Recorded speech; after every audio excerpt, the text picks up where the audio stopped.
Bom dia. Vamos começar nossa aula, então, de jurisdição, parte 2. Eu vi aqui que a maioria do pessoal que já está aí comigo já assistiu a primeira parte, o que é ótimo.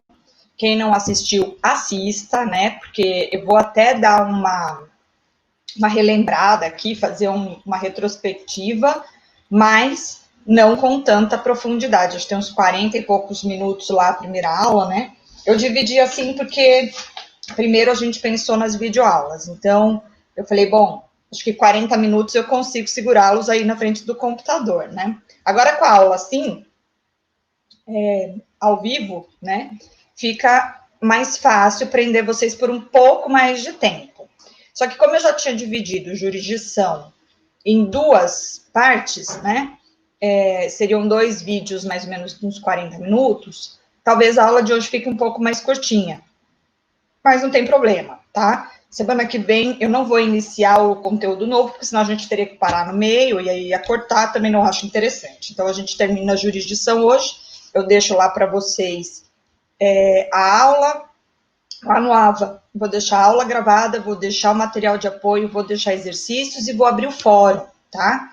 Como é que funciona tudo isso? O fórum eu deixo reservado para qualquer dúvida que vocês venham a ter depois que acabou a nossa aula, porque aqui no final, hoje, eu vou eu vou deixar um tempo aberto para vocês colocarem dúvidas, apontamentos, e aí a gente vai trabalhando no final da aula, tá? Além disso, depois da aula, surgiu uma dúvida, agora que eu estou estudando, estou lendo no livro, surgiu uma dúvida. O que eu faço? Você pode utilizar o fórum, que eu vou deixar aberto lá no AVA, exatamente para isso, né? Todo dia eu entro no AVA, então eu vou ver quem me manda mensagem, quem não manda, vou respondendo. Vocês podem utilizar o WhatsApp, tá? Aquela regrinha que eu só falava com a Carla, agora explodiu, né? Não tem mais, porque nós estamos numa situação esquisita, né? Então, pode mandar pergunta também no WhatsApp, não tem problema. Pode mandar no Instagram, @Julense, tá? Não é Julense ADV, esse está quase que desativado, é @Julense. Quiser me procurar lá no Instagram também, fiquem à vontade, manda direct, manda mensagem que eu respondo, tá bom? E assim a gente vai fazendo as nossas aulas até que a gente possa se encontrar de novo tete a tete, né? Por enquanto a gente vocês vão ficar com a professora de pijama e descabelada, tá bom? Mas o que interessa é o conteúdo, né, gente? Ó, de vez em quando eu vou perguntando, tá me vendo, tá me ouvindo? Vocês vão me dando ok para ver se tá tudo certo, tá bom? Então, vamos começar? Bora lá? Pessoal que for acordando tarde, se quiser ir entrando depois, né? Eu fiz aqui um PowerPoint, uns slides, e eu vou colocá-los aqui, tá? Vamos fazer, então, uma retrospectiva de jurisdição. Tá todo mundo vendo aí meu PowerPoint? Minha mídia?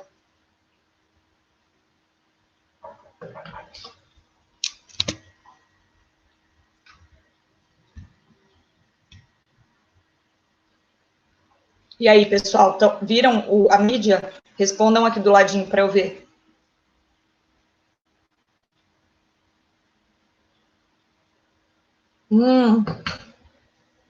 Peraí, já sei o que eu estou fazendo aqui. Eu preciso abrir, né? Eu não abri.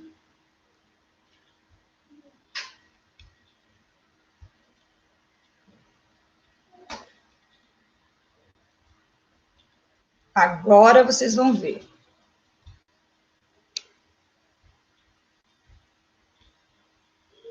E aí? Foi agora?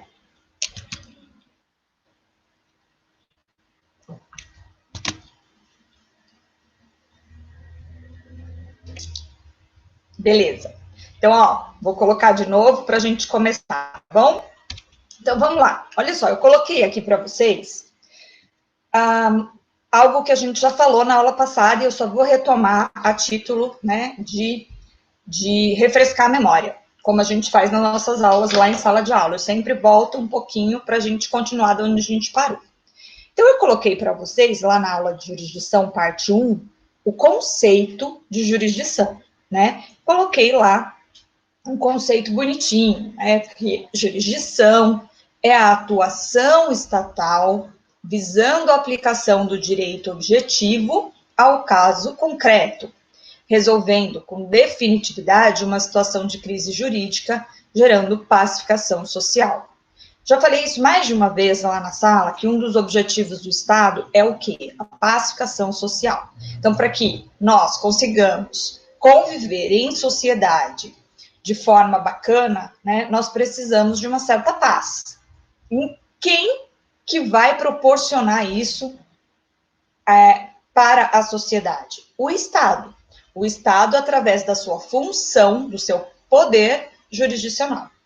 Lembram que nós temos 3 poderes, né?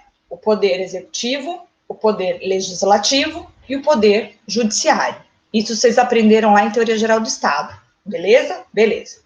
Cada um desses poderes do Estado tem uma função que nós falamos de função precípua, né? Função primordial. E a função primordial, a função por excelência do judiciário é exercer a jurisdição, que nada mais é do que o poder-dever de aplicar a norma, a regra, ao caso concreto, né? Decidindo conflitos e, em última análise, alcançando a tão afamada pacificação social, tá? Então, a jurisdição nada mais é do que o exercício desse poder-dever do Estado juiz, do Estado na sua função jurisdicional. Quando nós falamos dos outros poderes, nós sabemos que o legislativo, ele tem como função principal a edição de leis e que o executivo tem como função principal administrar, não é? Quando eu falei para vocês da teoria dos pesos e contrapesos, né, que vocês também acho que podem já ter estudado lá em TGP, nós sabemos que os outros poderes, o poder legislativo e o executivo, eles também têm um pouquinho da função jurisdicional no seu âmbito de atuação, mas ela não é, por óbvio, né, a função principal desses poderes. Mas nós sabemos que, por meio da teoria dos pesos e contrapesos, cada poder do Estado tem um pouquinho do outro poder misturado nas suas funções. Isso por quê? Isso porque, pessoal, um poder ele não pode ser mais forte ou sobrelevar aos demais. Então, se eu dou um pouquinho de cada poder, né, para os outros poderes, eu consigo manter uma equivalência, né, uma igualdade dentre esses poderes. E um poder vai analisando, vai segurando o outro, vamos dizer assim, né?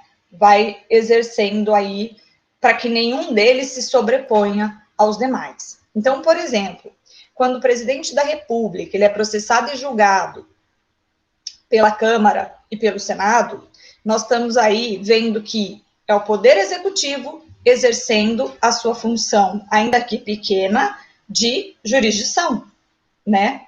Então, nós temos essas exceções. Nos crimes de responsabilidade, quem julga o presidente, né? Então, esse pouquinho esse pouquinho de poder que cada poder tem do outro é que estabelece toda uma harmonia entre esses poderes. Acho que tem alguém com o microfone ligado. Tem que desligar, tá, pessoal? Microfone e a sua câmera, tá bom? Senão eu fico ouvindo as pessoas falando mal de mim aí. Tá bom?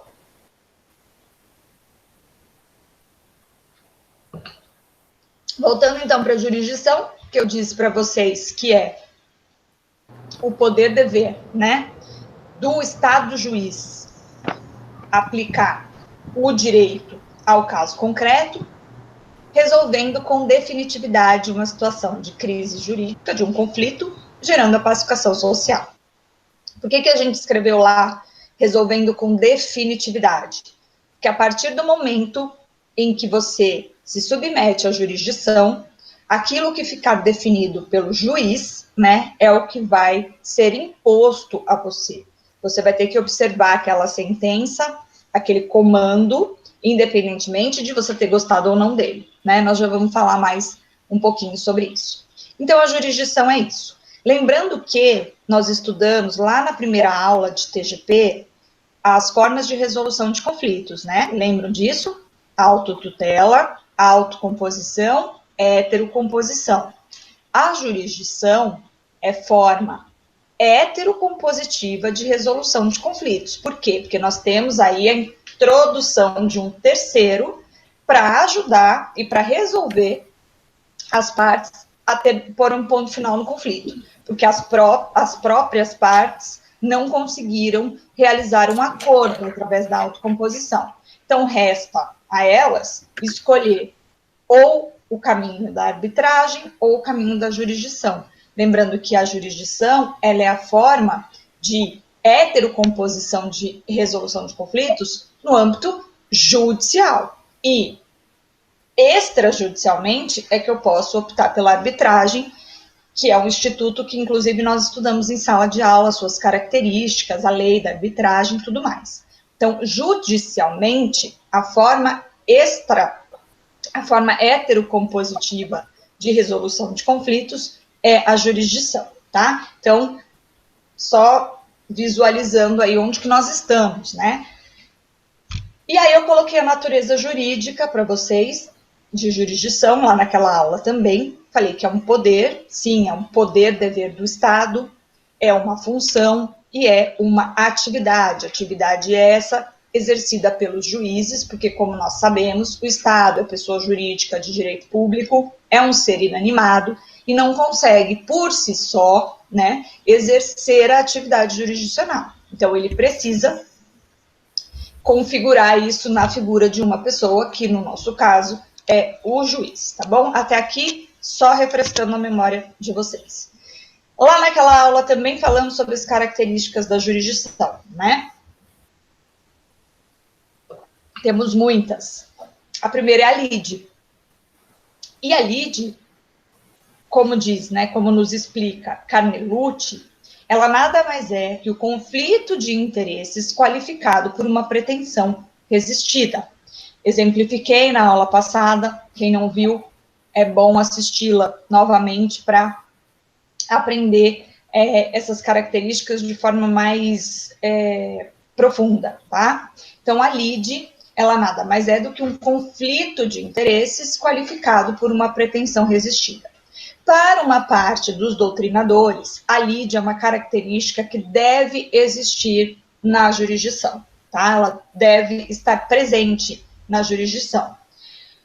Para a maior parte deles, eu diria. Para outros, uma minoria, mas que vem crescendo, capitaneado aí por Fred Didier, diz que a lide não é uma característica necessariamente que deve estar existente na jurisdição. Por quê? Porque há casos em que a jurisdição atua e que não há lide.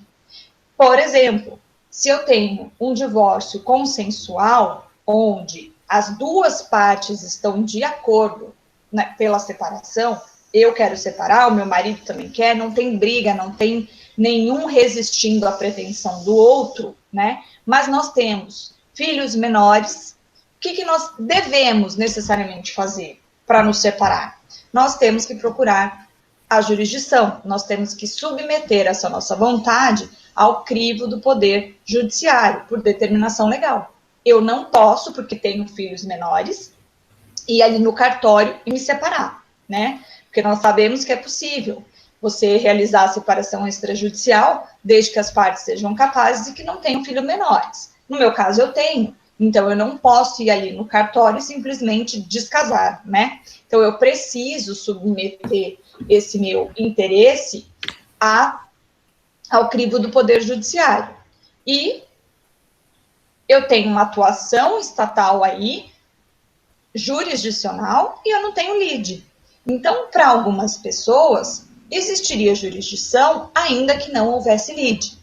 Não obstante, a maioria dos conflitos que estão submetidos à jurisdição, eles possuem, sim, uma pretensão resistida, né? Um conflito de interesse qualificado por uma pretensão resistida. Eu diria em 90% dos casos que estão sob análise judicial envolvem a lide, tá? Depois nós falamos da inércia. Nós até temos um princípio da jurisdição que vamos estudar hoje, que é o princípio da inércia. De forma rápida, porque voltaremos a falar sobre isso hoje, e já expliquei para vocês várias vezes também em sala, que a jurisdição, ela é inerte, ou seja, ela é paralisada, ela é quietinha, né? Você não vê juiz saindo por aí processando a torto e a direito o que ele vê, o que ele não concorda, o que ele acha que está errado, o que ele acha que gere conflito, né? Não.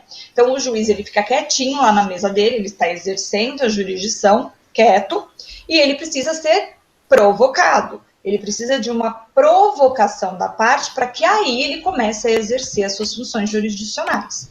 Como é que a parte faz para iniciar a jurisdição, para provocar o juiz a iniciar a jurisdição? A parte simplesmente produz uma petição inicial, vai lá, distribui essa petição inicial, e essa petição inicial, ao chegar lá na vara, na mesa do juiz, faz com que toda essa engrenagem da jurisdição comece a se movimentar, tá? Então, a inércia nada mais é do que vocês lembrarem que a jurisdição é inerte, ela é parada, e que ela só se inicia a partir do momento em que ela é provocada, tá bom? Depois, outra característica é a imparcialidade. Em sala, nós já estudamos o princípio da imparcialidade. Eu li com vocês a questão dos artigos 144 e 145 do CPC, para que a gente exemplificasse casos de impedimento e suspeição. Lembram disso? Então, o juiz, por essa característica, ele tem que ser uma pessoa equidistante das partes, ele tem que ser neutro, né? Ele não pode ter uma opinião formada no início do processo, ele tem que ser imparcial. Se ele é parcial, isso gera dois institutos, o do impedimento ou o da suspeição. Então, só para relembrar, quando que o juiz vai ser impedido? Quando ele for parente, lembra, de uma das partes, ou do advogado, até terceiro grau, na linha reta ou na colateral, inclusive, quando ele já tiver oficiado no processo, proferido sentença, quando ele oficiou no processo como perito, membro do Ministério Público, testemunha, perito, né? Então, são casos de impedimento. Quando que o juiz é suspeito? Quando ele é amigo ou inimigo, quando ele recebeu dádivas, quando ele opinou no processo, até por motivo íntimo ele pode se dar como suspeito. Então, são todas, acho que a gente lê os artigos todos em sala, né? Mas só para lembrar. Depois, a outra característica que causou alguma dúvida, né, foi a questão da jurisdição. Ó, o microfone ligado aí, tô ouvindo. Se falar mal de mim, vou ouvir. Então, a característica de jurisdição ser una significa o quê? Significa que ela é uma só dentro do Estado brasileiro, né, dentro das fronteiras nacionais. Ela é uma coisa só. Por que a gente divide a jurisdição e aí a gente vai falar de competência? Para que o serviço seja prestado de forma mais eficiente, mais eficaz, né? Então, você divide a competência em razão da matéria, em razão do valor da causa da pessoa, e a gente vai estudar isso mais para frente. Depois, tirei aqui. Depois, a característica da substitutividade. O que o juiz faz quando ele resolve uma lide, uma questão, ele prolata uma sentença? Ele está substituindo a vontade das partes que não conseguiram uma autocomposição, não chegaram a um acordo. Então, para resolver a lide, para resolver o conflito, ele tem que ali aplicar a sua decisão, substituindo a vontade das partes. Outra característica é a definitividade da jurisdição. Quando eu falo em definitividade, a gente tem que estudar um pouquinho. Esse é meu marido passando aqui atrás. Nós temos que estudar um pouquinho do Instituto da Coisa Julgada. Não lembro se falei ou se conversei com vocês sobre isso, né? Sobre a questão da coisa julgada. Mas a coisa julgada é a qualidade que torna imutável a sentença, a decisão. chega um momento que, pela própria segurança jurídica, é necessário que aquela decisão judicial, ela se torne perene no mundo jurídico, né? Ela não se esvai, ela não suma, então ela se torne definitiva. Então, chega um momento que a sentença, ela faz coisa julgada, ela transita em julgado. Quando que isso acontece?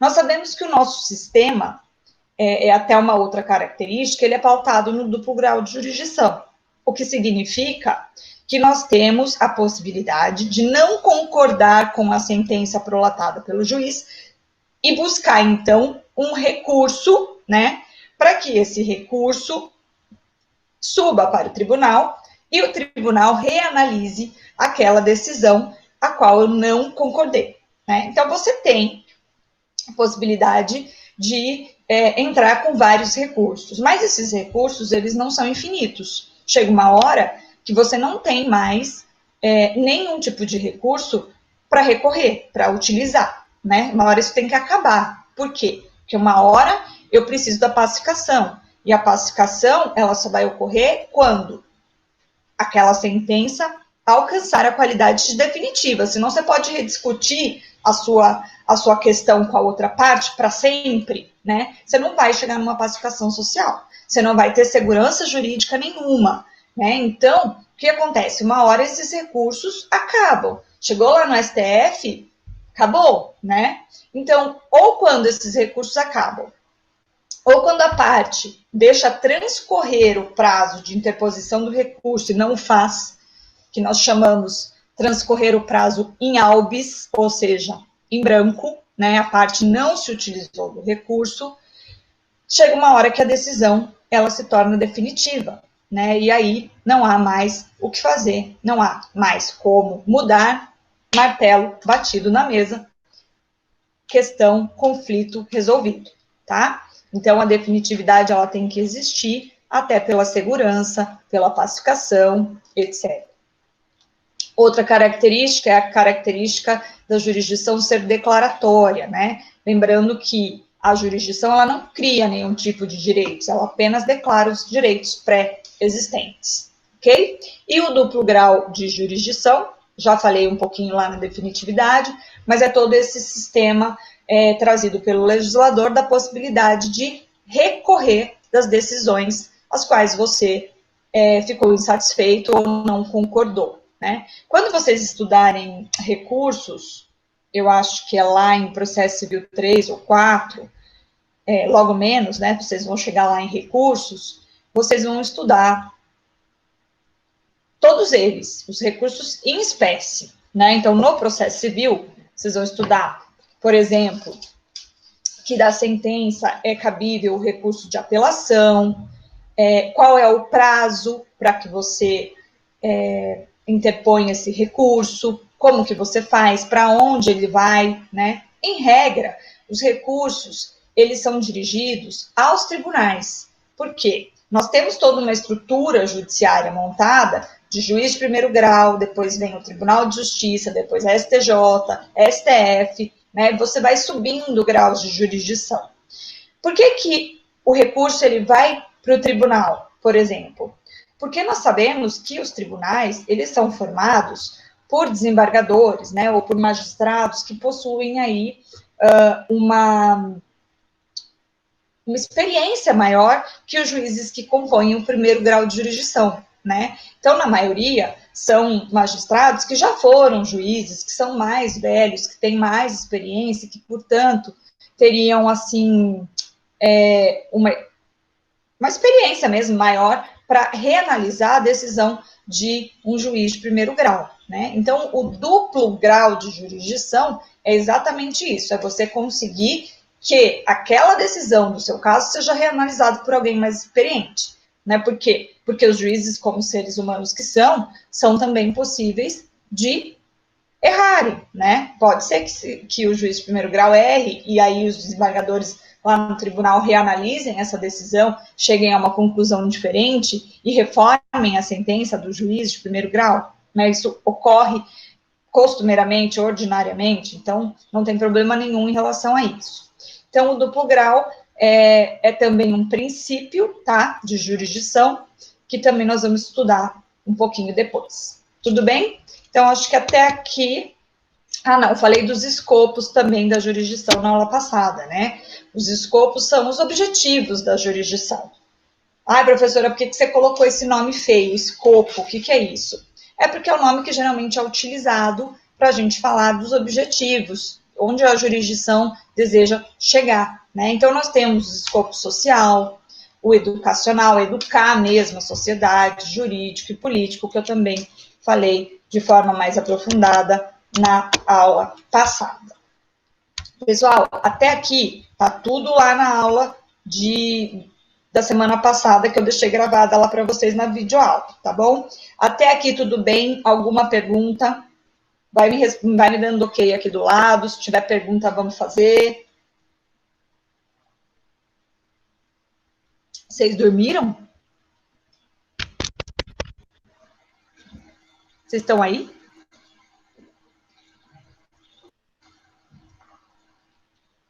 Sussu, André, Aline, Ana Vitória, Alex, Luiz.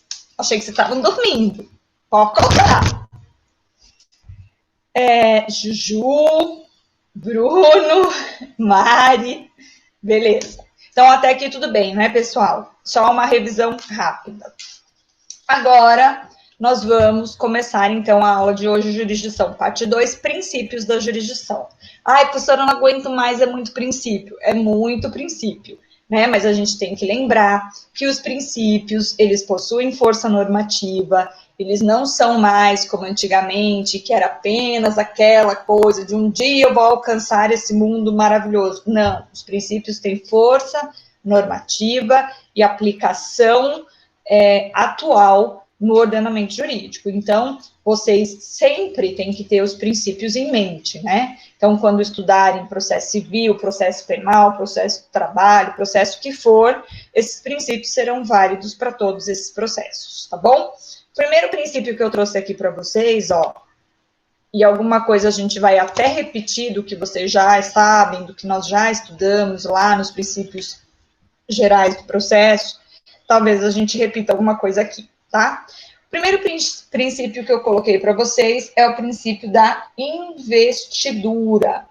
E, de novo, é aquela mesma história de que o Estado, como ser inanimado, não pode exercer por si só as atividades jurisdicionais, né? Então, ele precisa encontrar alguém para fazer isso, né? Ele precisa investir alguém em jurisdição para que aquela pessoa possa ter autoridade para decidir um conflito submetido a ela. Então, a jurisdição, ela só será exercida por alguém que tenha sido regularmente investido na autoridade de juiz. Então, para que você seja magistrado, você precisa, obviamente, né, cursar os 5 anos da faculdade de Direito, seja presencialmente ou online, como estamos fazendo no momento, 5 anos da faculdade de Direito. Depois disso, nós temos um período de 3 anos instituídos, né, pela emenda, pela reforma do judiciário, 3 anos de quarentena, já estamos até ficando, né, íntimo dessa palavra, 3 anos de quarentena para que você possa tomar posse e ser investido da jurisdição. Nós sabemos que a própria atividade da advocacia devidamente comprovada supre esse requisito, a atividade como professor também supre esse requisito, como funcionário público também, né? Então, existem algumas atividades que são incluídas e que são válidas no preenchimento do requisito da quarentena da experiência prévia de 3 anos, né? Por que se decidiu por essa quarentena? Porque chegou-se à conclusão de que alguns profissionais, alguns juízes, né, recém-empossados, passados assim no concurso, eles saíam da faculdade e sem experiência de vida nenhuma, eles acabavam entrando no sistema jurisdicional, né, no judiciário. E alguns acabavam por não ter essa vivência necessária, né, para que um juiz, para decidir a vida das outras pessoas. Então, chegou-se à conclusão, né, de que seria necessária essa quarentena para se adquirir experiência antes de decidir a vida das outras pessoas. Então, a razão dessa quarentena foi isso, né? Se eu salvo engano, acho que foi a emenda 45 que trouxe essa exigibilidade. Na época, alguns concurseiros que estavam assim com um pezinho quase passando, né, ficaram isolados, porque alguns estavam no meio dos concursos. Na época, eu estava começando a estudar, então eu ainda peguei um pouquinho dessas pessoas que estavam nessa transição. Alguns colegas que conseguiram, né, a aprovação, entraram na época com mandado de segurança e conseguiram tomar posse. Alguns outros, ainda que com mandado de segurança, infelizmente não conseguiram. Então, eu tive, inclusive, uma amiga que ela chegou a tomar posse, ela começou a trabalhar e o mandado de segurança dela foi negado e ela teve que voltar para trás. Felizmente, ela prestou outro concurso, passou, graças a Deus, mas aconteceu essa situação à época, né, quando da entrada dessa exigência no ordenamento jurídico, tá? Hoje não há mais discussão nenhuma em relação à quarentena, os juízes, eles têm que cumprir esse pré-requisito, senão eles não tomam posse, tá? Isso deve ser devidamente comprovado junto com os documentos necessários para aprovação, tá bom? Então, o requisito, depois de fazer os 3 anos, então você faz o concurso público, aí você é aprovado, nomeado, toma posse, e aí você começa a exercer a função de juiz, exercendo a jurisdição, tá? Esse é o princípio da investidura. Então, primeiro princípio de jurisdição. Tudo bem? Já sabem, já cansaram de ouvir sobre isso. O segundo princípio que eu trouxe para vocês é o princípio da indelegabilidade. O princípio da indelegabilidade, ele possui 2 vertentes, vamos dizer assim, né? Uma externa e outra interna. Começando pela externa, nós entendemos que o órgão jurisdicional, ele não pode transferir as suas funções para outro órgão. Então, vamos pensar na hipótese do judiciário transferir a sua função para o legislativo, por exemplo. Isso não pode. Por quê? Porque as atividades são indelegáveis. Existem exceções que nós vamos ver já já, mas em regra, né, é isso que acontece. Então, um órgão não pode delegar a sua função para outro órgão. Assim como internamente, né, a vertente interna desse princípio estabelece que um juiz não pode delegar a sua função para outro juiz, né? Então, eu sou juiz da 2ª Vara Civil de Cuiabá, da comarca de Cuiabá. Chega para mim um processo, eu acho muito difícil aquele processo, eu mando o processo para o meu coleguinha da 6ª Vara Civil. Eu posso fazer isso? Não, né? Porque a função jurisdicional, ela é indelegável. Externamente, um órgão não pode delegar para outro, internamente, um juiz não pode delegar para outro juiz, tá bom? Tudo bem?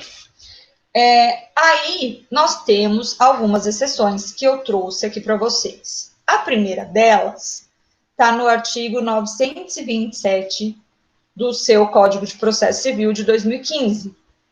E esse artigo vai falar das chamadas cartas de ordem. O que é isso, professora? Eu nunca ouvi falar nessa tal de cartas de ordem.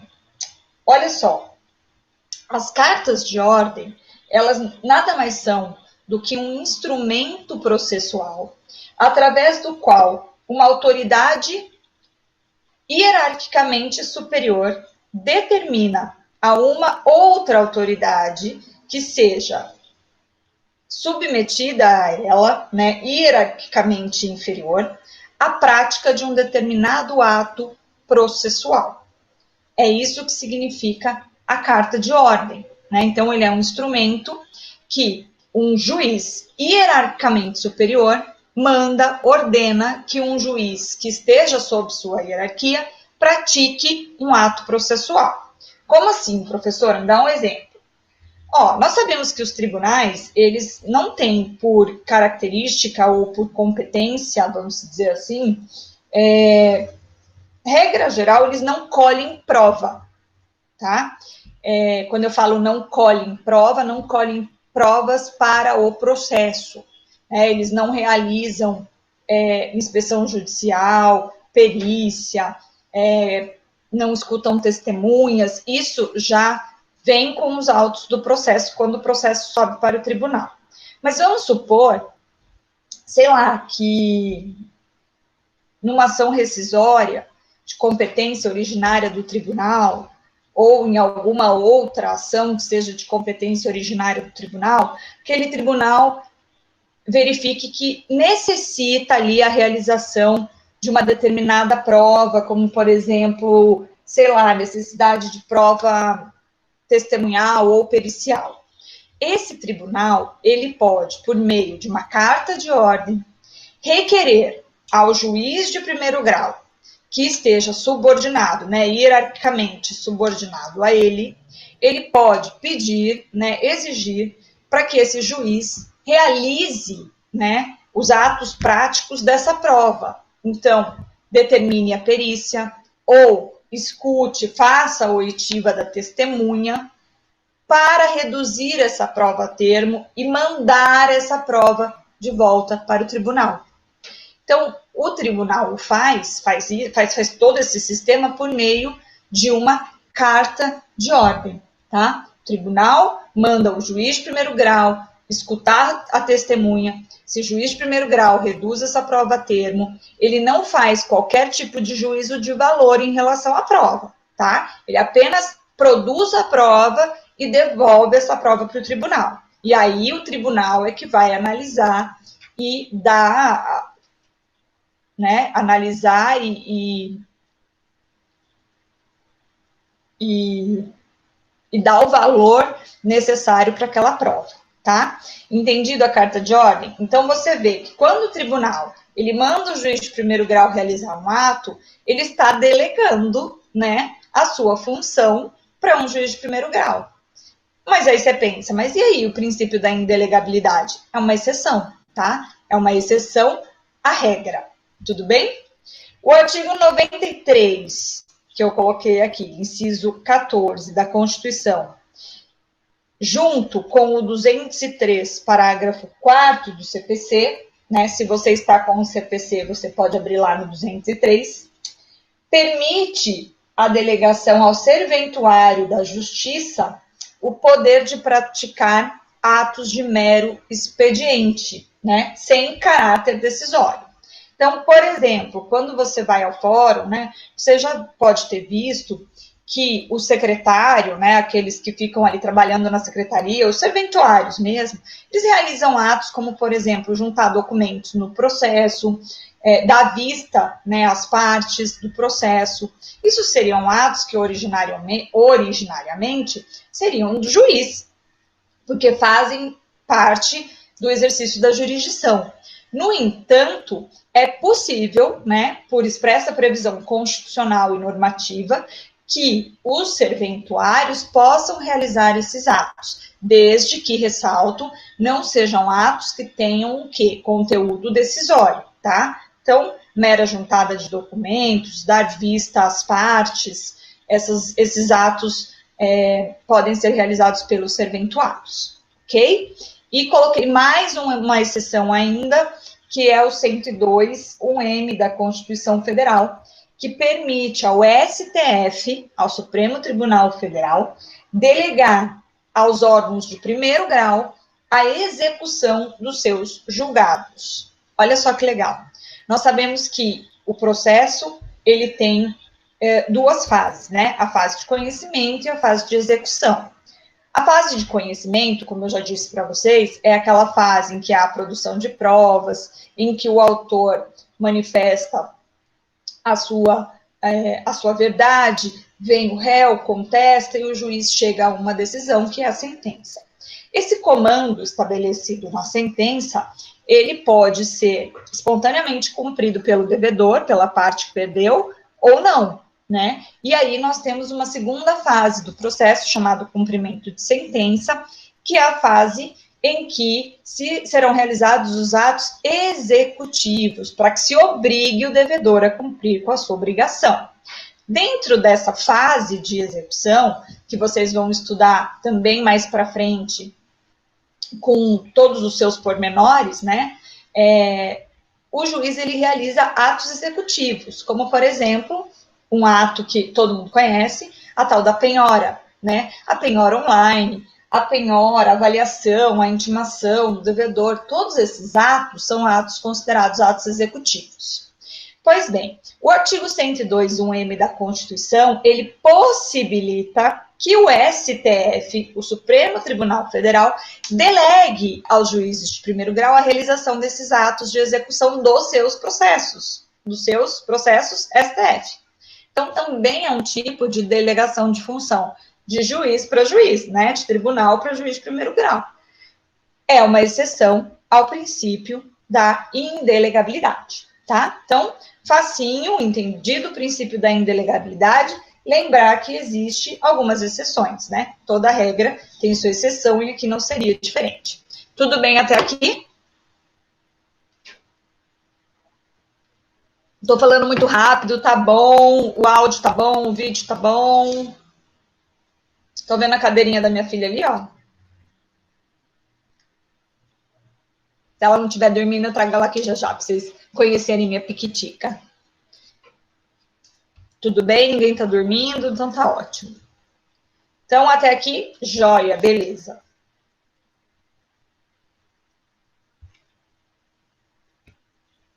Vamos lá para o terceiro princípio, o princípio da inevitabilidade. Olha só, pessoal, uma vez que as partes elas se submetem ao crivo do Poder Judiciário, né? Uma vez que as partes elas não conseguem a autocomposição, não conseguem entrar no acordo, uma vez que as partes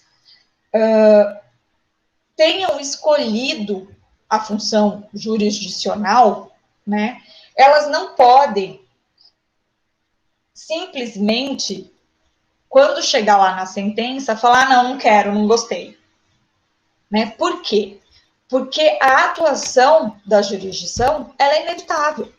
A partir do momento que você se submeteu a ela, independente de você gostar ou não daquilo que foi decidido pela justiça, né, pelo Poder Judiciário, você vai estar submetido a essa decisão, independentemente. É claro que você vai ter meios de recorrer, de rever essa decisão até um certo ponto, mas aquele comando estabelecido na sentença, ele se torna inevitável e até mesmo definitivo, como nós vimos, né, com a questão da coisa julgada. Então, as partes vão se submeter àquilo que é decidido pelo órgão jurisdicional de qualquer forma, né? Então, é isso. Nós temos exceção ao princípio da inevitabilidade, eu até esqueci de escrever aqui, de colocar no slide, mas vocês podem colocar aí no caderno, é aquela questão que nós já vimos quando nós estudamos a arbitragem. Vou parar um pouco aqui e voltar lá naquela aula. Lembra que eu expliquei para vocês a arbitragem, né? Que é um meio heterocompositivo de resolução de conflitos extrajudicial, ok? Nós temos a Câmara de Arbitragem, nós temos um árbitro, nós temos a lei da arbitragem, que estabelece a possibilidade dessa forma de resolução de conflitos. Falei para vocês que a sentença arbitral, ela é um título executivo, ou seja, um documento que tem força executiva. Portanto, se o devedor não cumprir a sentença arbitral, ainda que ela tenha sido proferida por um árbitro e não por um juiz, eu posso dar início à execução lá na justiça, lembram disso? E eu falei para vocês o seguinte, que a arbitragem, ela é escolhida por meio de uma convenção de arbitragem, lembram? Ou por uma cláusula, ou por um acordo depois que o conflito aparece, mas as partes se submetem à arbitragem por vontade delas, né? E eu disse para vocês que ao escolher a arbitragem, né, as partes renunciam ao direito de resolver o seu conflito no âmbito judicial. Ou seja, se eu escolhi a arbitragem, eu não posso ir lá bater as portas do judiciário para que o juiz decida a minha questão. Porque o que eu combinei com a outra parte foi, se surgir um conflito na nossa relação, quem vai decidir isso é o árbitro. Está lá, escrito no contrato, eu assinei, não é? Então tem uma cláusula de arbitragem lá no meu contrato. O que acontece se eventualmente eu vou para o judiciário? Eu esqueci que tem uma cláusula de arbitragem no meu contrato, ou eu não quero mais a arbitragem, eu vou lá e faço a minha petição inicial, distribuo essa petição inicial e ela cai lá na mesa do juiz. Se o réu vem e alega que existe uma cláusula de arbitragem, o juiz, ele extingue esse processo sem resolução de mérito. Ele diz o quê para as partes? Olha, se vocês têm cláusula de arbitragem, se vocês escolheram a arbitragem, o que vocês estão fazendo aqui? Vocês têm que ir para lá, né? O juiz, ele só vai atuar quando as duas partes renunciarem à arbitragem. Então, se o autor entrou com a petição inicial e o réu veio, se defendeu e não falou nada de arbitragem, presume-se que os dois abriram mão da arbitragem, tá? E aí o juiz pode continuar atuando. Agora, se existe essa cláusula e uma das partes a alega no tempo oportuno, o juiz extingue o processo e as partes têm que resolver a sua situação lá na arbitragem. Isso só não vai acontecer se as duas abrirem mão dessa cláusula, ok?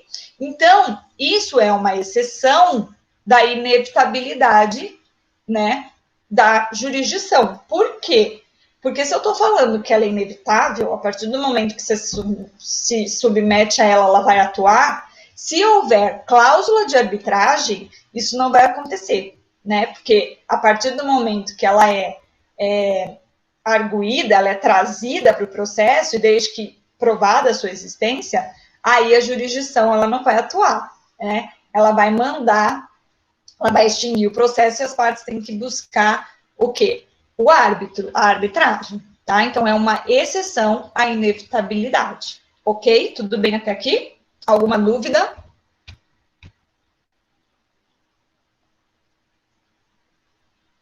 Entenderam o porquê que não há inevitabilidade quando há cláusula de arbitragem? Porque, nesse caso, ao escolher a arbitragem, as partes abriram mão de resolver a questão por meio da justiça, né? E aí, a partir do momento em que isso ocorre, o juiz ele não pode atuar. Tudo bem? Então, nesse caso, a jurisdição não seria o quê? Inevitável. Tá? Tudo bem? Quarto princípio, inafastabilidade. Esse é bem legal também e está traduzido no artigo 5º, inciso 35 da Constituição Federal, quando diz que a lei não excluirá da apreciação do Poder Judiciário lesão ou ameaça a direito. Ou seja, o princípio da inafastabilidade nada mais é do que a garantia constitucional de que nenhuma lesão ou ameaça ao direito será afastada da apreciação do judiciário.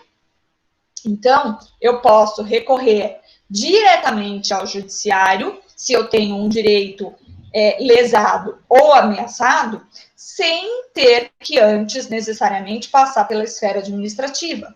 Ou seja, qualquer tipo de lesão a um direito ou ameaça de lesão a um direito meu, eu posso ir até o judiciário, me socorrer, né, e esperar que o judiciário me traga uma resposta.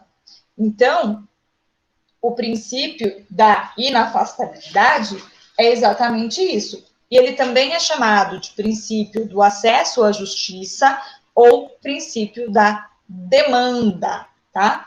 O artigo 3º do CPC e o 140 também trazem esse princípio. Agora, deixa eu falar uma coisinha para vocês. Quando eu falo, olha, você não precisa, antes de ir até o judiciário, passar pelas vias administrativas, né? É uma consequência direta do princípio da inafastabilidade. Ou seja, eu não preciso esgotar as vias administrativas para buscar o judiciário para resolver o meu problema, a minha lide, o meu conflito, tá? Eu posso ir diretamente ao judiciário e o judiciário tem que ter uma resposta para mim, tá? Dentro desse princípio da inafastabilidade, nós temos algumas exceções. Claro, toda regra tem sua exceção, né? Então, a primeira exceção que eu trouxe aqui para vocês, e que os meninos vão entender melhor que as meninas, né? Mentira. É a questão da justiça desportiva. O artigo 217, parágrafo 1º da Constituição Federal, ele diz, né? Ele estabelece que as questões relativas às competições, elas têm de, antes de chegar ao Poder Judiciário, esgotar as suas vias administrativas. Então, por exemplo, vamos lembrar do futebol, né? O futebol deu uma parada, aí os meninos estão tristes, né? Mas é pelo bem geral da nação. Quando nós temos uma questão que envolva uma competição de futebol, por exemplo, nós sabemos que tem aquele tribunal, não sei se é TJ, Tribunal Superior da Justiça Desportiva, é algo assim, tá? Os meninos devem saber aí melhor que eu. Quando nós temos questões relacionadas às competições, a jogadores, enfim, essas questões, elas devem ser exauridas nesse Tribunal de Justiça Desportiva, que é um tribunal administrativo, ele não pertence ao órgão jurisdicional, ao órgão judiciário. Só depois de tentado resolver a questão no âmbito desse tribunal administrativo, né, de justiça desportiva, é que se socorre do Poder Judiciário. Então, existe aí uma condição de antes se tentar resolver a questão administrativamente para só depois ir para o Poder Judiciário. Quem estabelece isso é a própria Constituição, né? Então, assim, ninguém está inventando nada. É uma exceção ao princípio da inevitabilidade, tá? Uma outra exceção é o habeas data, né? Essa ação constitucional, que eu acho que vocês já estudaram lá no direito constitucional, que a lei exige também para o habeas data, que é aquele remédio constitucional, né, que visa suprir, quando você, por exemplo, você tem informações em bancos de dados do governo, do estado, e você quer acesso a essas informações e elas lhe são negadas, você tem que instruir a sua petição inicial do habeas data com o quê? Com o requerimento administrativo negado. Então, o que isso quer dizer? Antes de vir para o judiciário, você tem que tentar lá no âmbito administrativo, e quando lhe é negado no âmbito administrativo, só então você pode vir para o judiciário. Então, é uma outra exceção, tá bom? Um outro princípio que eu não coloquei aqui, que deveria estar ali antes do artigo 140, e que decorre do princípio da inafastabilidade, que é o princípio que nós estamos falando, é o princípio da indeclinabilidade. Então, podem colocar aí, depois do princípio da inafastabilidade, coloquem o da indeclinabilidade, que viria aí antes do artigo 140, mas que eu não coloquei. Foi um errinho meu aqui, preciso até mudar depois. Então, o nosso quinto princípio seria o da indeclinabilidade, que decorre do princípio que a gente está falando, que é o da inafastabilidade. O que diz o princípio da indeclinabilidade? Ele está previsto no artigo 140 do CPC, e ele diz que o juiz não se exime de decidir as questões colocadas, né, submetidas a ele, sob a alegação de lacuna ou obscuridade na lei, tá? O que significa isso, pessoal? É claro que o ordenamento jurídico, ou o próprio direito, ele é baseado nas relações sociais, né? Então, às vezes, consegue-se prever algum tipo de conflito, algum tipo de problema que vai vir a surgir, né? Mas, na maioria das vezes, o direito ele vai correndo atrás do que vai acontecendo, né, na vida em sociedade. O próprio período que nós estamos passando é um exemplo prático, né, disso. Quantas medidas provisórias os senhores já perceberam que... Olha, Letícia está atrasada para a aula. Vai ganhar só uma presença. Mentira, não tem presença. Peraí, deixa eu voltar. Aí, quantas medidas provisórias nós já não tivemos nesses últimos dias para tentar, né? O direito correndo atrás daquilo que está acontecendo, porque ninguém poderia prever uma pandemia, né? E todas as consequências que um vírusinho causou no mundo. Então, dentro do ordenamento jurídico, nós temos relações trabalhistas sendo modificadas, nós temos relações até do direito penal. Então, você vê como a vida em sociedade ela reflete no direito e vice-versa. Às vezes, o direito não consegue seguir, né, essa evolução rápida da sociedade. Então, há um tempo atrás, por exemplo, a gente não pensava em crimes realizados por meio da internet, né, crimes realizados por meios eletrônicos, enfim. Então, a gente não tinha uma lei preparada para isso. Só que os conflitos eles vão surgindo e eles são encaminhados para a mesa do juiz. Esse juiz, ele pode, né, ali ao analisar um caso, responder para as partes da seguinte forma: olha, eu não vou decidir o conflito de vocês, eu não vou julgar esse processo, porque não tem lei que regule esse caso. Não existe no ordenamento jurídico uma lei aplicável a vocês, a essa situação. O juiz pode fazer isso? O juiz pode alegar uma lacuna na lei e hesitar em julgar ou se abster de julgar um caso, um determinado processo? Não. Né? O próprio artigo 140 proíbe esse tipo de comportamento do juiz. Não pode. E aí, o juiz ele tem que se virar nos 30, né? Ele tem que utilizar, então, de outras formas para acomatar essa lacuna que existe na lei, né? Para preencher essa lacuna. Ele pode se valer, por exemplo,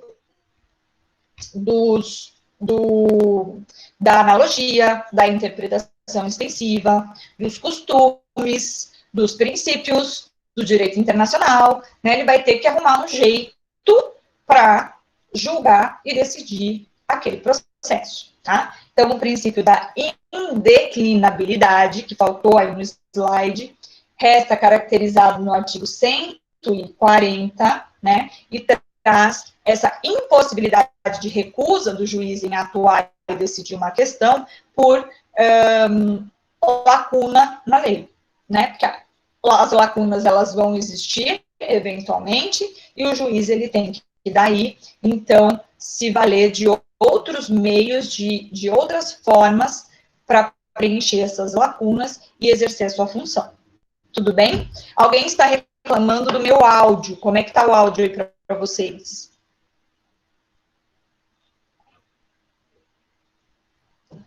Se tiver ok, vai me dando um ok.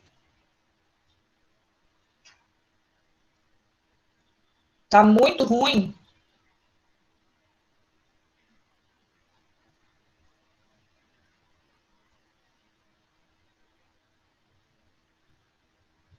Será que a gente sai e entra de novo? Para a Joyce tá bom. Para o Marcos tá bom.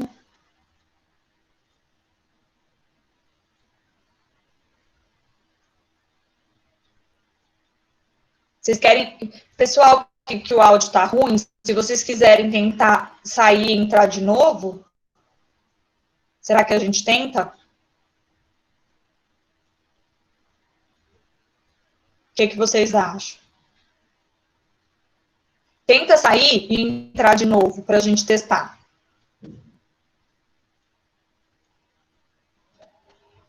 Vou até falar mais perto aqui.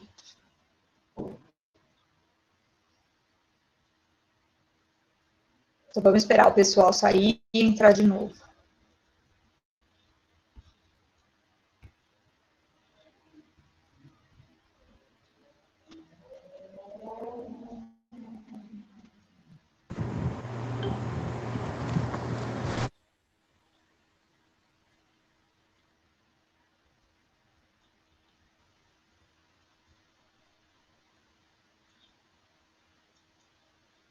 Para vocês que ficaram, tá ok? Estão me ouvindo direitinho?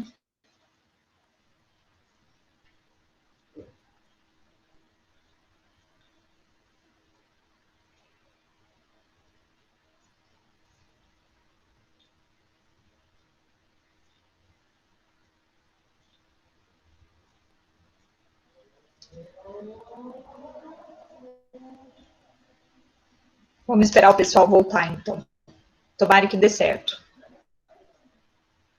Tô com saudade, hein, gente? Ai, ai.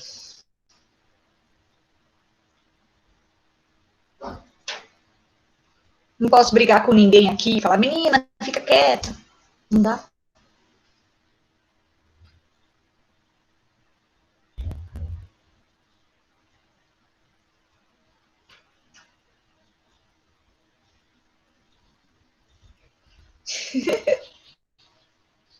Mas eu vou brigar sozinha. Não dá pra falar, fica quieto aí. Fica quieto você.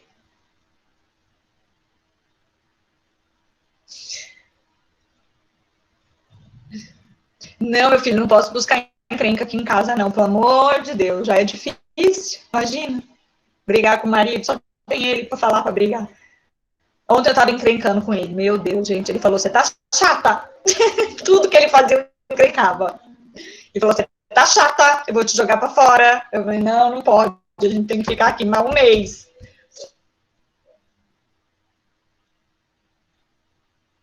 Coitado, pensa. Cadê o povo? Não voltou mais? Cadê? Ruim demais, gente. Ruim demais.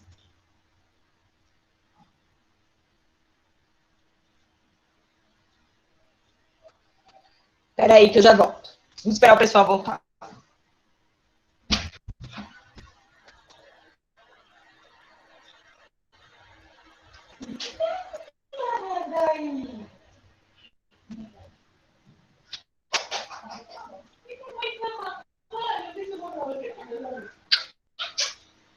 Ai, que serosa! Olha aqui, minha serosa. Fala oi, pessoal. Oi, pessoal. Eu tomei banho agora. Oi. Oi. Ai, oi, pessoal. Eu também quero dar aula. Fala. Manda beijo para todo mundo. O pessoal voltou ou não voltou? Pitica. Cara de mamãe, né? Cara de mamãe. Cara de mamãe. Cara, tchau. Tchau, Tchalice. Você já comeu?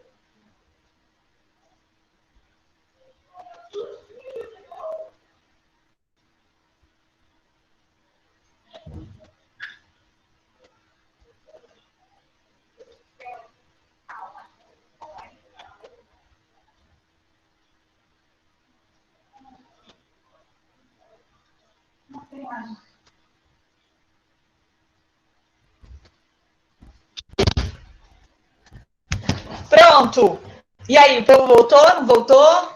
Pode continuar? Estão me ouvindo agora?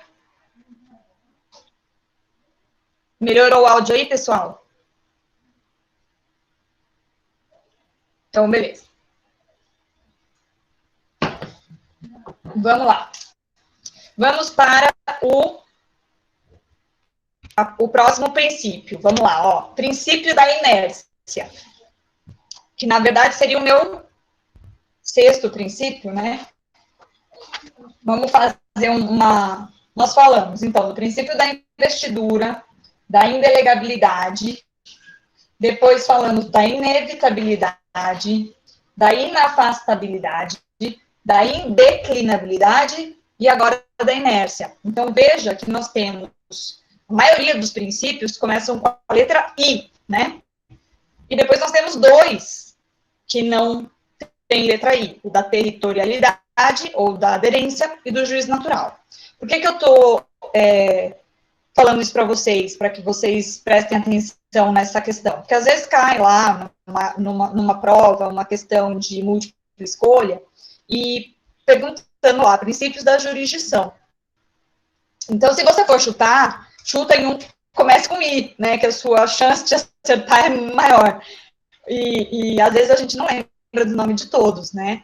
Então, a maioria deles começa com I, e só dois não começam com I, o da territorialidade e do juízo natural. Né? Então, fica mais fácil para a gente lembrar quando a gente lembra que a maioria deles começa com I. De novo, né, falando de inércia, o princípio da inércia, que, de novo, reitero, né, fica a critério da parte a provocação do Estado juiz para que se dê início ao exercício da jurisdição. Então, nós já vimos que a parte autora é quem vai dar esse start no processo por meio de uma petição inicial, né? E aí, olha o artigo 2º do CPC, que legal. Ele traz para nós, além do princípio da inércia, ele traz ele demonstra que o nosso sistema ele é misto. Misto em que sentido? Ele fala, olha só, o processo começa por iniciativa da parte.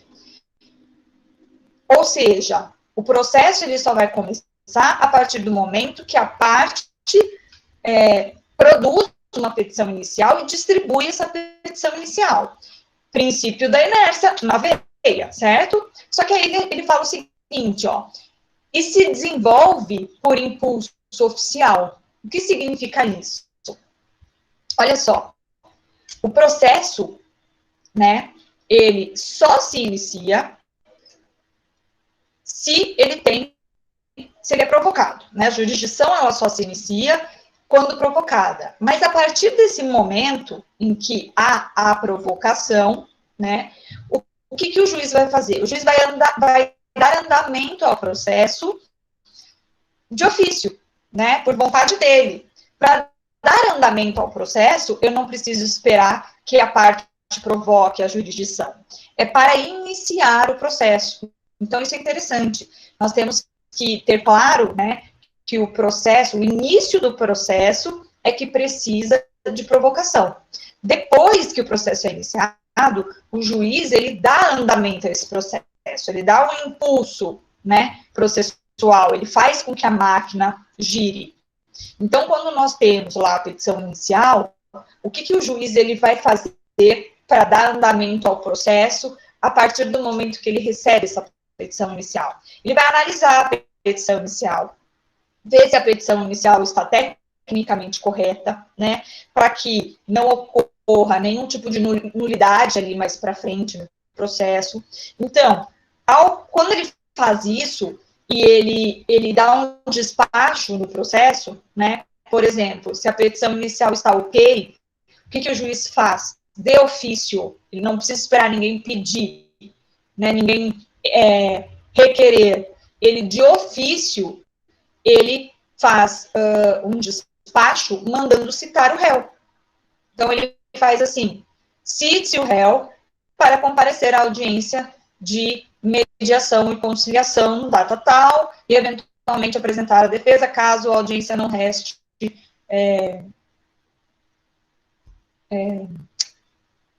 caso as partes não façam acordo, né, não seja frutífera, vamos dizer assim. Então, Nesse caso, o juiz, ele não precisou que ninguém cutucasse ele lá para ele realizar esse despacho, ele fez de ofício. Então, nós temos um sistema misto, na verdade. Quando a gente fala em inércia, né, em princípio da inércia, é para dar início ao processo. Depois que o processo se inicia, aí o juiz ele dá andamento a esse processo de ofício, tá? Por meio de despachos, de decisões interlocutórias, ele vai dando andamento ao processo. Tudo bem? Aí agora, vamos passar para aqueles princípios que não começam com I, né? Então, nós temos o princípio da territorialidade, que também é chamado de princípio da aderência ao território, que fala que a jurisdição ela é exercida por cada órgão dentro de um território delimitado. É aqui que nós entramos, né, com a noção de que nós temos que falar em competência. Então, quando nós estudamos jurisdição, e eu falo para vocês lá nas características que a jurisdição ela é una, é óbvio, ela é uma coisa só. Dentro dos limites do território nacional, nós temos uma jurisdição só. Só que para organizar, para deixar o serviço mais eficaz, mais efetivo, eu divido essa jurisdição, eu fatio essa jurisdição para que ela possa ser melhor realizada, né? Então, é aí que entra o princípio da territorialidade ou da aderência. Agora fui eu que gaguejei, não foi o áudio, não. Então, quando nós falamos nisso, em territorialidade ou aderência, nós temos que pensar em dois momentos, né? No primeiro viés desse princípio, nos traz a ideia de que a jurisdição ela é exercida dentro dos limites do território nacional. O que significa dizer que a jurisdição que nós temos no Brasil, ela não vai atuar onde? Nos Estados Unidos, né?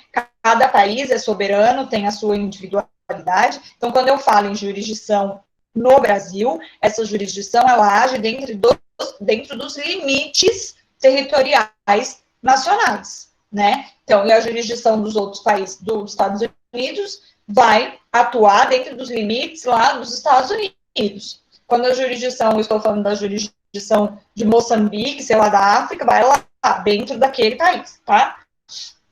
Então, a jurisdição atua nos limites territoriais do Brasil.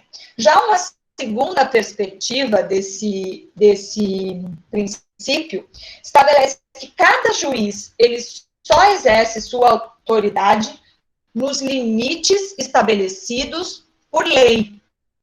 O que significa dizer que o juiz da primeira vara civil de Cuiabá, ele não tem competência para atuar, por exemplo, na segunda vara civil de São Paulo, certo? Ele é juiz aqui, ele é juiz lá, mas ele só pode exercer as suas funções aqui, dentro dos limites da sua competência, né, estabelecida em lei. Lá em São Paulo, ele não pode estar passeando lá e entra lá no fórum, senta na mesa do colega, começa a despachar, decidir, ele pode, não, vou te ajudar aqui. Não, ele não pode, né, por quê? Porque ele está sujeito, por lei, aos limites da sua jurisdição, tá? Então, nós temos que pensar nisso. Ou seja, cada juiz, ele só atua nos limites em que a lei estabeleceu para ele atuar, tá bom? Nós temos exemplos da atuação desse princípio, da territorialidade ou da aderência, nas chamadas cartas rogatórias e precatórias. Nós acabamos de falar um pouco ali atrás das cartas de ordem, lembra? As cartas de ordem, aquelas que o tribunal determina que um juiz que está submetido hierarquicamente a ele realize um ato determinado, né? Agora, tem dois outros tipos de carta, a carta rogatória e a carta precatória, exatamente com a finalidade de atender esse princípio da territorialidade ou da aderência. O que é a carta rogatória? A carta rogatória é um instrumento por meio do qual um juiz brasileiro, tá? Um juiz nacional aqui do Brasil, ele precisa realizar um ato em outro país. Vamos supor, na França. O que o juiz nacional faz? ele expede, né, uma carta para o juiz francês, porque ele não possui jurisdição para realizar atos jurisdicionais na França. Então, por exemplo, ele quer ouvir uma testemunha que foi arrolada no processo, mas que mora lá em Paris, né? Como que ele vai fazer isso? Ele pode ir lá para ouvir a testemunha? Não. Então, ele faz isso por meio de uma carta rogatória. Ele pede para um juiz francês, né, para que escute, para que tome a oitiva dessa testemunha e remeta de volta para ele. Tá? Então, olha só como o princípio da territorialidade está atuando nesse exemplo. Né? O juiz brasileiro ele não pode ir lá no outro país realizar atos jurisdicionais. Agora, isso eu estou falando na primeira perspectiva, né? Na segunda perspectiva, de que cada juiz tem seu quadrado, vamos colocar assim, né? Nós temos as chamadas cartas precatórias. As precatórias, que talvez seja mais comum, vocês já podem já ter aí até tido contato com uma carta precatória, é de juiz nacional para juiz nacional, juiz brasileiro para juiz brasileiro. Eu disse para vocês que o juiz da primeira vara civil de Cuiabá, ele não tem competência lá na primeira vara civil de São Paulo. Agora, vamos supor que ele precisa de um ato que seja praticado em São Paulo. O que ele pode fazer? Ele vai lá? Não, ele não vai. Então, ele pede para um colega, né, que realize a prática do ato para ele e devolva esse ato realizado para ele continuar o seu processo, tá? Então, nós temos 3 tipos, né, de carta. As cartas rogatórias, que se dá entre a jurisdição nacional e a de outro país. As cartas de ordem, que é de tribunal para juiz hierarquicamente inferior, e nós temos as precatórias, que se dá entre juízes, tá bom? Tudo bem até aqui? E aí, por fim, o nosso último princípio, que nós já tratamos lá nos princípios gerais do processo, o princípio do juiz natural, né? De novo, a autoridade, né, o juiz, para que ele seja apto a atuar em qualquer tipo de causa, ele tem que ser um juiz competente, imparcial, de acordo com as regras constitucionais e processuais existentes e pré-estabelecidas no ordenamento jurídico. Então, nesse sentido, eu preciso ter as competências estabelecidas de forma legal, né, no nosso ordenamento jurídico. Então, toda a questão do juiz ter investidura de jurisdição, né, todas as regrinhas para que ele seja investido de jurisdição, fazer a faculdade de direito, passar pela quarentena, passar pelo concurso, ser aprovado, ser nomeado, tomar posse, tudo isso. Depois, exercer o seu ofício nos limites da sua competência, essa competência também é estabelecida em lei, atuar de forma imparcial, sem ser impedido ou suspeito, né? Todas essas regras nos trazem aí o princípio do juiz natural. E o princípio do juiz natural, ele vem previsto no artigo 5º da Constituição, que diz que ninguém será processado e nem sentenciado, senão pela autoridade competente. E quem é a autoridade competente? Aquela previamente estabelecida dentro dos limites legais. E nós sabemos que, por esse princípio, proíbe-se, né, a criação de juízo ou tribunais de exceção, né, que são aqueles juízos, né, que são criados após a existência do conflito e para resolver aquele determinado conflito. Né? Você não pode realizar especialmente um tribunal, por exemplo, para julgar um determinado fato após a ocorrência desse fato. Nós não podemos ter juízos ou tribunais de exceção, tá? Isso aqui a gente já conversou também nas aulas pretéritas aí. Até aqui tudo bem? Terminamos aqui os princípios relacionados à jurisdição, tá? Eles acabaram, os princípios relacionados à jurisdição já foram. Alguma dúvida até aqui, pessoal, para a gente falar rapidamente de jurisdição voluntária? Tá tudo bem? Tranquilo, né? Os princípios são tranquilos de entender. Vamos falar um pouquinho, então, da jurisdição voluntária? Olha só, nós temos, até aqui, quando a gente falou de jurisdição, de conflito, de lide, a gente está falando da jurisdição contenciosa, né? Aquela que tem quebra-pau, né? Então, quando eu falo em lide, nós temos conflito, nós temos pretensão resistida. Um está querendo fazer uma coisa, o outro está querendo fazer outra coisa diferente. Então, nós temos aí a jurisdição contenciosa.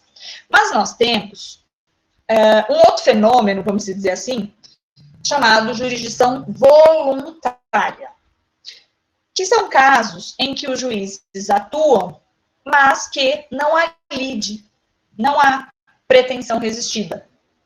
Por isso que quando a gente falou lá em características de jurisdição, tem alguns que entendem que a lide é uma característica necessária, né? Outros que dizem que não.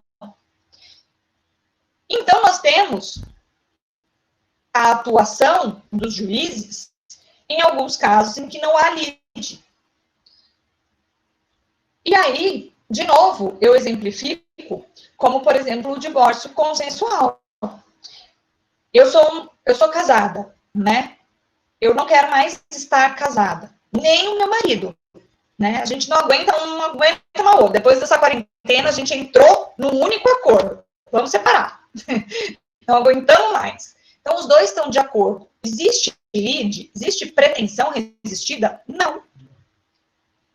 Tá, e eu quero separar. Só que eu tenho uma bebê, né? Vocês viram, fofa.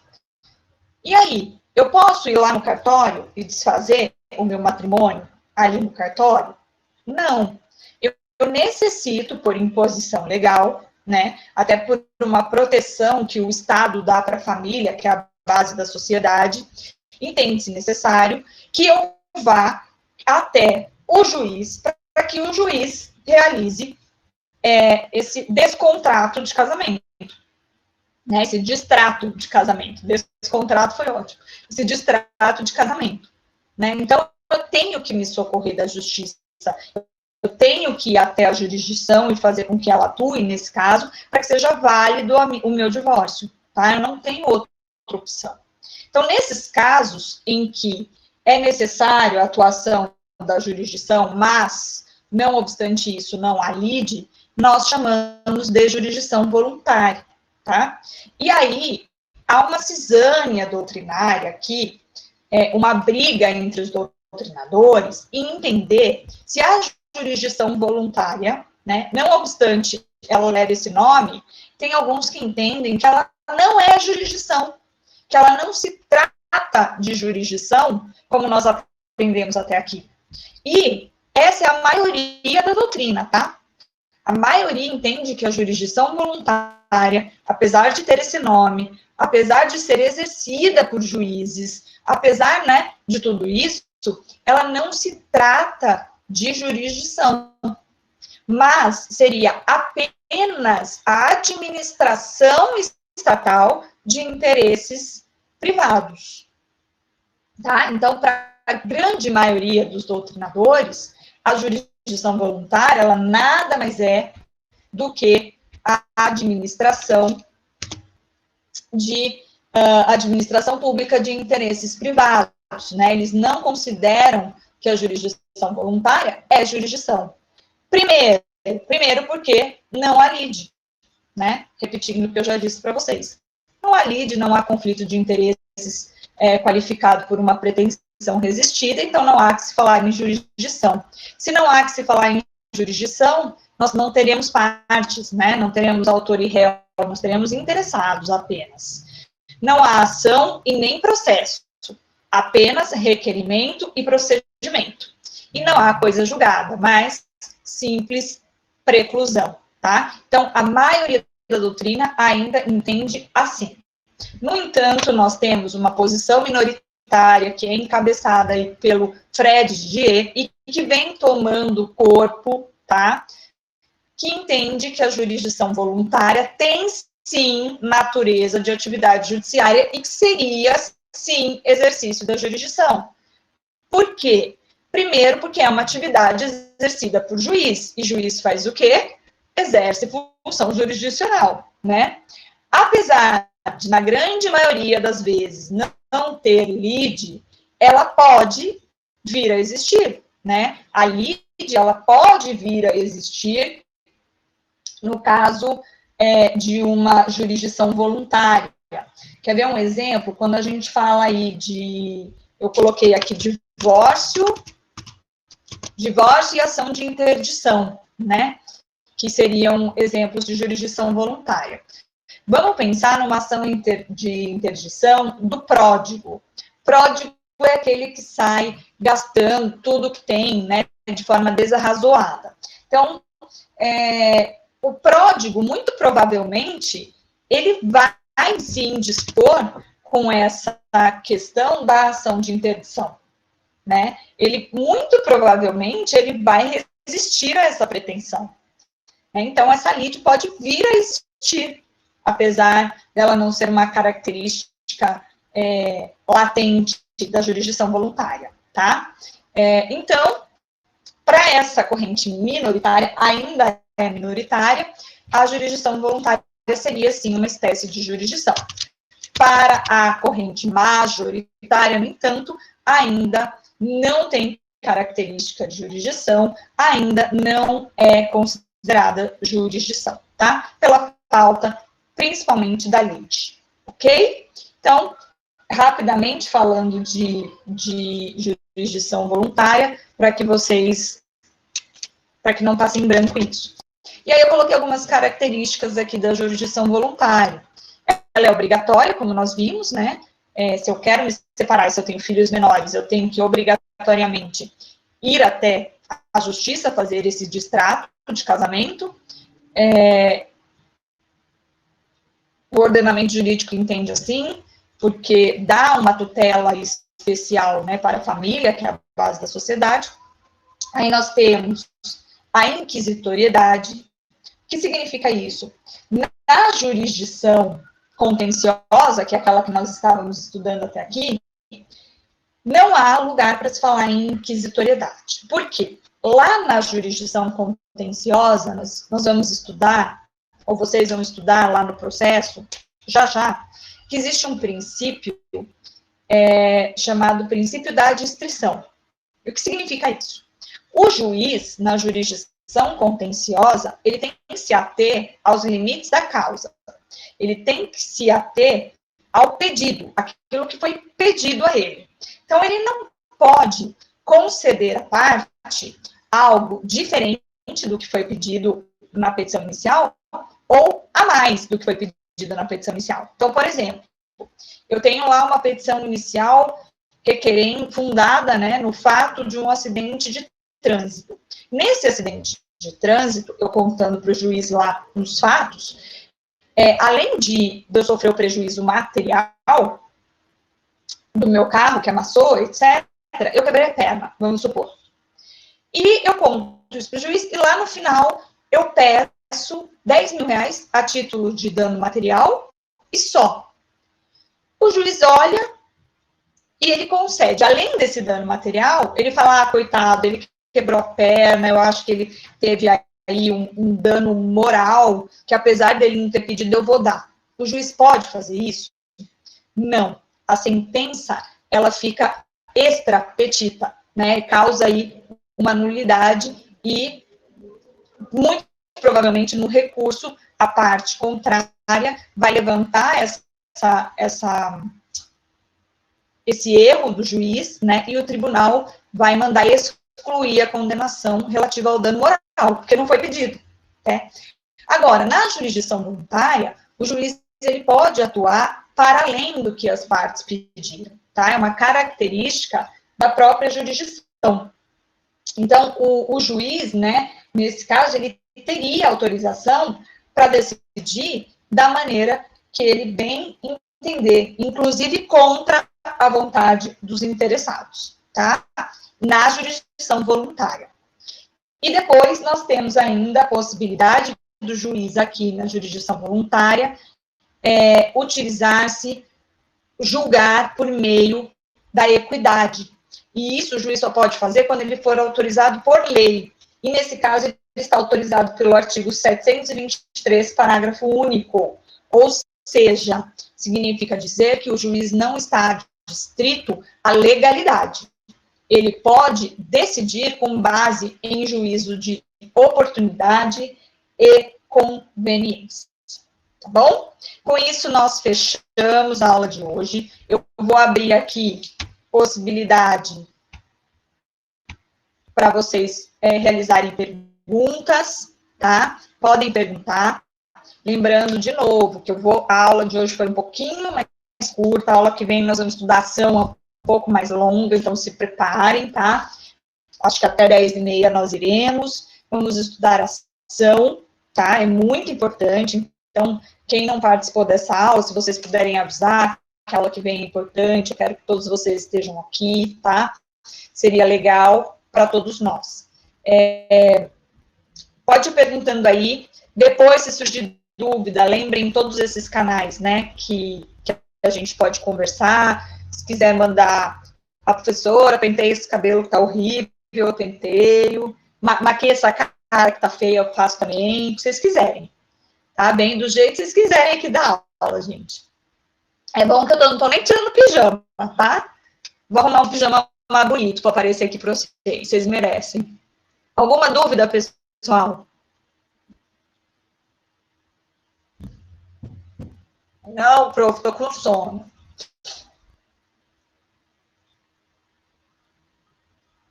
Se surgir depois, pode me procurar lá no fórum do ABA, pode me procurar no Instagram, no WhatsApp, onde vocês quiserem, tá bom?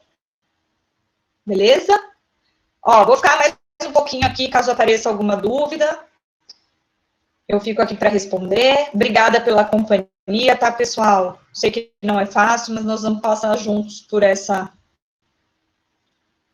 fase aí. Não, a próxima aula é sobre ação. Nós vamos estudar a ação, tá?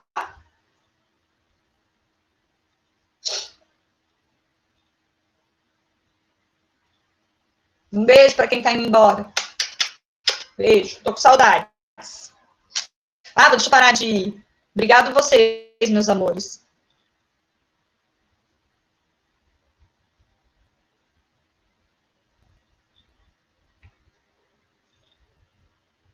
Tchau, Jane. Obrigada.